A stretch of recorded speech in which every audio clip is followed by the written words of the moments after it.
नमस्कार मित्रांनो, SAP in Marathi YouTube चॅनलवरती तुमचं स्वागत आहे. आणि मनापासून धन्यवाद मित्रांनो.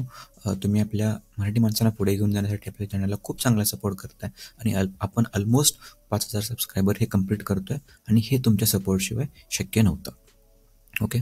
आता आजचा व्हिडिओ हा मायग्रेशन प्रोजेक्ट म्हणजे काय याच्यावरती मी बनवतोय, की जसं की तुम्ही आतापर्यंत आपल्या व्हिडिओमध्ये 2 व्हिडिओ पाहिले असतील की SAP इम्प्लिमेंटेशन प्रोजेक्ट काय असतो आणि त्याचे थोडे डिटेल्स मी ज्यादा एक्सप्लेन केले होते तुम्हाला माहिती असावी म्हणून. मी आता हा इंट्रोडक्टरी व्हिडिओ बनवतो तुम्हाला एक आयडिया यावी आणि कोणी विचारलं तर इंटरव्ह्यूमध्ये किंवा तुम्हाला तुमच्या मित्रांना वगैरे सांगता यावं त्यासाठी. ओके.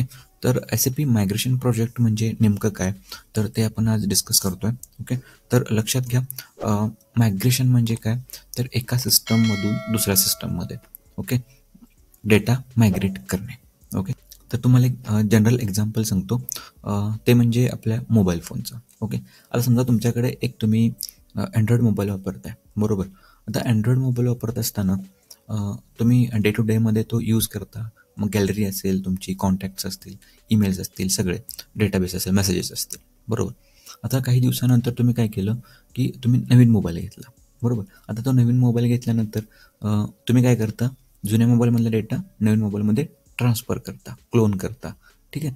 मग काही काही केसमध्ये तुम्ही जुना मोबाईल पण वापरता आणि नवीन मोबाईल पण वापरता. बट ऑलमोस्ट 99% लोक काय करतात, जुना मोबाईल विकतात किंवा कोणाला तरी फॅमिली मेंबरला देतात आणि तुमचा डेटा तो नवीन मोबाईलमध्ये मायग्रेट करतात. लक्षात आलं. म्हणजे मायग्रेशन म्हणजे काय, की एका सिस्टममधून डेटा एका दुसऱ्या सिस्टममध्ये मायग्रेट करणे, ट्रान्सफर करणे. ओके. तर मायग्रेशन प्रोजेक्ट SAPमध्ये याचं कसं वर्क होतं ते सांगतो तुम्हाला. की समजा आता 1-2 कंपन्या आहेत. ओके. एक कंपनी काय करते, SAP यूज करत आहे आणि दुसरी कंपनी काय करते, एक थर्ड पार्टी ERP यूज करत आहे, बरोबर. आता काय झालं, त्या दोन्ही एका कंपनीने दुसरी कंपनी आहे ती विकत घेतली, म्हणजे त्यांचं मर्जर झालं, बरोबर. आणि दोघे कंपनीने असं डिसाईड केलं की आता आपण SAP यूज करायचं. मग या ठिकाणी काय होतं, की एक कंपनी ऑलरेडी SAP यूज करते, बरोबर, आणि दुसरी कंपनी ERP यूज करते आणि यांनी तर डिसाईड केलं SAP यूज करायचं.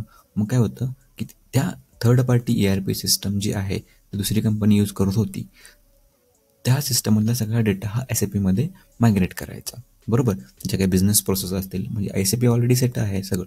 मग डेटा मायग्रेट करायचा पूर्ण. मग मास्टर डेटा असू देत, ट्रान्झॅक्शनल असू देत किंवा त्यांचा म्हणजे कस्टम डेटा असेल, कस्टम रिपोर्ट्स असतील, तर ते SAPमध्ये सगळे मायग्रेशन करतात आणि हा एक प्रोजेक्ट बनतो. जसं इम्प्लिमेंटेशनसाठी मी सांगितलं होतं तुम्हाला की नवीन एखाद्या कंपनीमध्ये SAP इम्प्लिमेंट करायचं असेल तर त्याला ग्रीनफील्ड इम्प्लिमेंटेशन प्रोजेक्ट म्हणतात फेजेसनुसार. मायग्रेशन प्रोजेक्टमध्ये पण काही फेजेस असतात. ओके.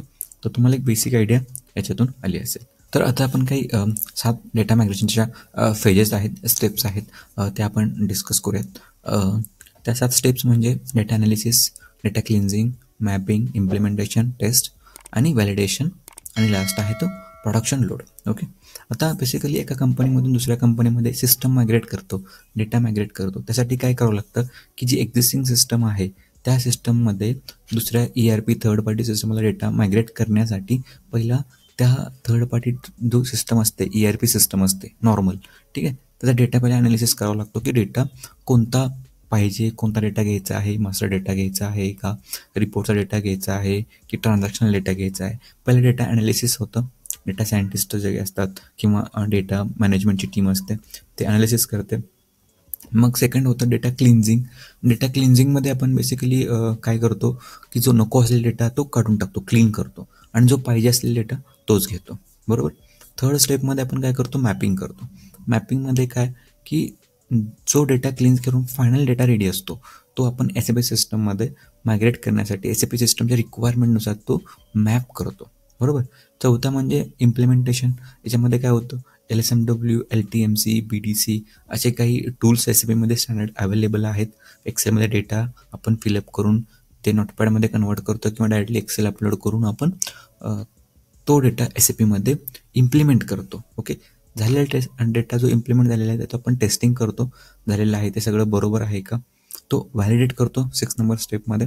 आणि हे सगळं आपण क्वालिटीमध्ये केलं असेल, टेस्ट सिस्टममध्ये केलं असेल, ते डायरेक्टली आपण ते सेम टू सेम प्रोडक्शनमध्ये डेटा आपण तो लोड करतो. म्हणजे या 7 स्टेप आपण डेटा मायग्रेशनमध्ये जर फॉलो केल्या तर एका सिस्टममधला सगळा डेटा पूर्ण SAP सिस्टममध्ये मॅप होतो.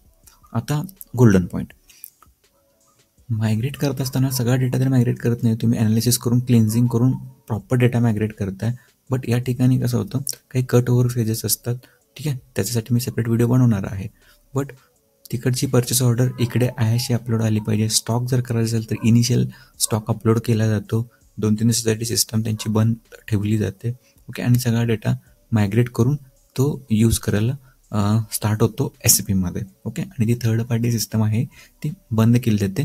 तिथे ब्लॅकआउट पिरियड असतो 2-3 दिवसाचा, की त्या फेजमध्येच हे सगळं आपलं डेटा मायग्रेशन होतं. ओके, आणि मॅपिंग करत असताना समजा तिकडचे जर परचेस ऑर्डर्स वगैरे जे असतील किंवा सेल्स ऑर्डर असतील, प्रोडक्शन ऑर्डर असतील, त्याचे डॉक्युमेंट टाईप्स वगैरे आपल्याला सेपरेट क्रिएट करायचे असतील तर ते आपण इथे मॅपिंग आणि इम्प्लिमेंटेशनच्या वेळेस आपण ते कॉन्फिगरेशन करतो सिस्टममध्ये नवीन. ओके, आणि त्या अकॉर्डिंगली ते आपण मॅप करतो, कारण ते आयडेंटिफिकेशन पण राहायला पाहिजे. आता असेच नवीन नवीन जे पॉईंट्स असतात ते तुमच्याबरोबर मी डिस्कस करत असतो. त्यामुळे आपल्या व्हिडिओला तुम्ही 100% लाईक करायचं आहे. आणि याच्याबद्दल डिटेल नॉलेज, इम्प्लिमेंटेशन प्रोजेक्ट्स असू देत, रोल आउट मायग्रेशन असू देत, किंवा ट्रेनिंग रिलेटेड असू देत, काही इंटरव्ह्यू प्रिपरेशन रिलेटेड तुम्हाला काही हेल्प लागली माझ्याशी कॉन्टॅक्ट करा, मी तुम्हाला हेल्प करेल. ओके, हेच मला तुम्हाला सांगायचं होतं की डेटा मायग्रेशन प्रोजेक्ट म्हणजे एका सिस्टममधून डेटा जर दुसऱ्या सिस्टममध्ये SAP सिस्टममध्ये मायग्रेट करायचा असेल तर data migration project, SAP migration project use होतात. जसं की इथून पुढे आता ECC आणि S4चा डिफरन्स पाहिला आहे. तर ECCमधून जर तुम्हाला S4मध्ये जर डेटा मायग्रेट करायचा असेल त्या ठिकाणी पण SAP मायग्रेशन प्रोजेक्ट्स हे येऊ शकतात किंवा येतात असं म्हणू शकतो मी. ओके, आवडला असेल 100% कमेंट करा, लाईक करा, कारण असं एकही कमेंट नाही आहे ज्याला आपण रिप्लाय करत नाही आहे. जय महाराष्ट्र मित्रांनो.